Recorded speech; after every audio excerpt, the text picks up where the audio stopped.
And welcome back to another exciting episode of Shark Puppet Racing. He's Paul Jensen, I'm Mia O'Brien, and today we're heading north of the border to learn how not to drive the Canadian Grand Prix. Paul, what's our track looking like today? Alright, Mia, this is the Circuit Gilles Villeneuve in Montreal. As you can see, it's a lot of straights and a lot of chicanes and a couple of hairpins is really what you have to look forward to here. Really long straight on the approach to start-finish, broken up a little bit, but really just a lot of places to nail that throttle, burn the curves, and open up the DRS around here. But watch out, especially the hairpin in turn 10, but also through the chicane in turns 13 and 14 on the exit there. Champions Wall is waiting for you. So let's go ahead and get into the race, and I think we're going to start off on lap 1 here, and Chris Zachariah is going to take us away with the Canadian National Anthem. Oh, Canada, I will not have a clean lap. Chris obviously getting the approach to his first lap wrong, not exactly what you want to do through there, and Greg Schultz in the Red Bull on his way around turn 2, and he will run very wide, just not braking enough. You get that terminal understeer and you're off into the grass there, Mia. Yeah, you mentioned it earlier, Paul. The hairpins in turns 2 and 10 certainly going to plague drivers here today, as Robbie Ziggs, he also is going to hit the grass going through turns 8 and 9, and then, well, hitting the wall in turn 10.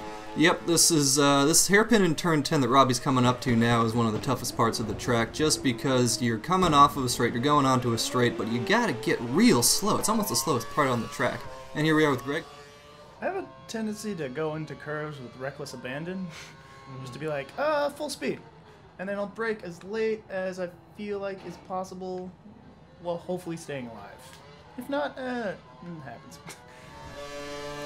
Greg obviously not one for subtlety there, and we've got Robbie cutting the chicane, and bang, I told you about Champions Wall, and there it is. He is able to set a personal best of 125 on that lap. Greg is also going to struggle in Champions Wall, although he also is able to set a PB in lap 1, but that can only mean more interesting storylines coming around in lap 2, Paul. Yep, and coming up on lap 2, we should mention Chris set the session best on lap 1 of 118.6, so it's only going to get worse, and here's Chris right now going wide in turn 2. The problem is it looks like it should be 90 degrees, but it's really close to 180 through that hairpin. Greg also going to run wide in turn 2 again, and let's hear from Greg. No, why did I accelerate? I have to get through both of them before I can start going again, damn it. Yep, when you make a mistake more than once, it really starts to just get you angry with yourself more than anything. And here's Robbie, again with his nemesis, is turn 8 cutting the corner there, but he's not alone in his troubles through there, because here's Greg cutting the other side, really more into turn 9 there. But worst of all, through this in lap 2 is going to be Chris Zachariah, who you ride on board with now. Bang, loses grip, he spins into the wall. Not a good day. Yeah, and, you know, really trying to cut those corners in turns 8 and 9, but what exactly is it like? Well, let's check in with Chris and see. It's so frustrating because I like going fast on the straights. And they're like, nope, you gotta turn now. Oh, here's a hairpin for you.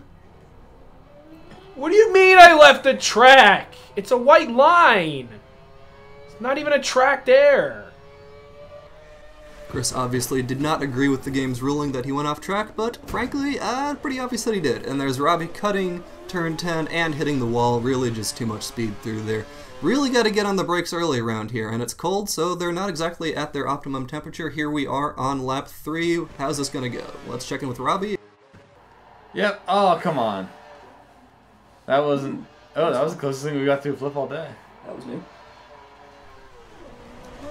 Robbie obviously having some difficulty through there, and here's Chris running wide in turn 10. Come on! I'm obviously great at Canada. This is what happens when you let me go too fast. That hairpin clearly not sitting well with Chris at all, and here's Robbie on board on his approach to Champions Wall. Doesn't hit Champions Wall, but does hit the concrete barrier on the other side when he loses grip and just gets that oversteer, sending him straight into the wall there. Really not the only one to do that, as we will see in a minute with Greg Schultz coming up, and it's not that hard to do. Let's listen in with Greg. No! What? Are you kidding me? I was doing so well. Why did this happen?